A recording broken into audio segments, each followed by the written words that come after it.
Hello everybody. On September the 19th, I received an anonymous email from a concerned Perryville resident. This individual brought to my attention some of the hiring practices of this town. What I want to talk to you specifically about today is the hiring of the new director for the outreach program. This is a $50,000 job. What I want to show you is an excerpt from the personnel manual. It reads as follows.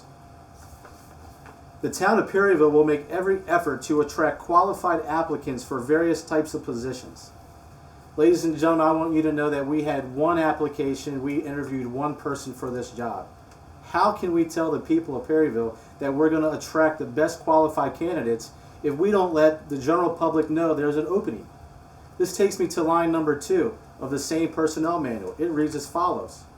In doing so, the town administrator or designee will prepare and publish a public notice of all vacancies. Ladies and gentlemen, that never happened. This is favoritism. We simply gave and handed this job to a current employee. How do we ever attract the best possible candidates for these positions if we're not advertising it? Now let me tell you about the individual that they hired.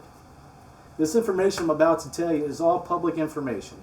You can go to this website at the bottom of this screen and punch in the director's name, and you can see for yourself what exactly he was charged with. Ladies and gentlemen, you have a right to know this because you send your kids there.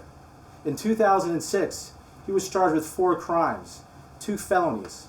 1, the trafficking and distribution of marijuana, the possession of paraphernalia, and the use of a handgun in a commission of a felony.